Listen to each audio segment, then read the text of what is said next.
Israel Hamas युद्ध के बीच उत्तरी इजरायल बॉर्डर पर इस तरह के हालात बनते नजर आ रहे हैं, जिसे देखकर एक बात तो तय है कि कभी भी इस जंग की दिशा और दशा दोनों बदल सकती है।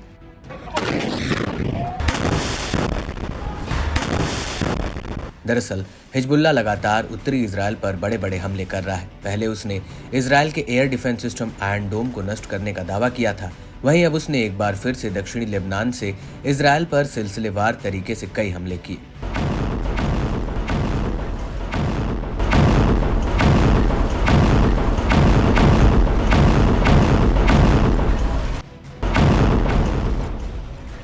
अपने सबसे ताज़ा हमलों में हिजबुल्ला ने बिरनेट बैरक्स में बने इजरायली सेना की 51वीं बटालियन पर फलक 1 रॉकेट से हमला किया।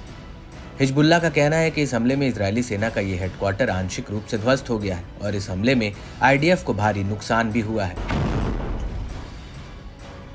इसके बाद हिजबुल्ला ने अल रहब सैन्य चौकी पर इजरायल के जासूसी उपकरणों को एक हमले में उड़ा दिया। लेकिन इन हमलों के बीच हिजबुल्ला ने एक बहुत बड़ा दावा किया है। दरअसल हिजबुल्ला का कहना है कि उसने इजरायल के लड़ाकू जेट्स पर एंटी एयर मिसाइलें दागी हैं। ये फाइटर जेट लेबनान के हवाई क्षेत्र का उल्लंघन करने के बाद बच्चों और नागरिकों को आतंकित कर रहा था, जिसके ऊपर हिजबुल्ला ने मिसाइलें दागकर उसे वापस इजरायली सीमा में जाने के लिए मजबूर कर दिया।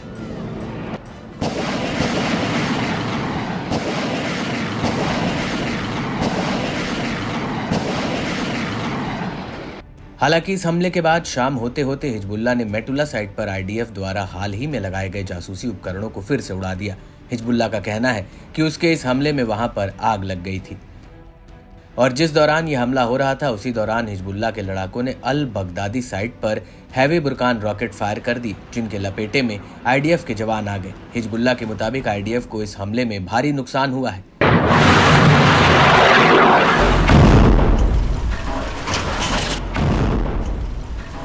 और इस हमले के बाद हिजबुल्ला ने कब्जे वाले लेबनानी शीबा फार्म्स में भी एक बड़ा हमला करने का दावा किया है। हिजबुल्ला का कहना है कि उसने यहां पर ज़ेबडीन बैरक्स पर दनादन रॉकेटों और गोला बारूद की बरसात की है। और जब रात को करीब 11:15 पर इजरायली सैनिक ज़ेरिड बैरक्स पर तैनात हो रहे थे तो उसी वक्त उनके ऊपर गोला बारूद दागा गया। इस सब के बीच इजरायल के जवाबी हमलों से हिजबुल्ला का एक लड़ाका भी मारा गया है। हिजबुल्ला ने खुद मारे गए हुसैन अल हौरानी की फोटो जारी करके उसे श्रद्धांजलि दी है। हिजबुल्ला का कहना है कि हौरानी दक्षिणी लेबनान के बिंट जबेल शहर में आईडीएफ के एक हमले में मारा गया है।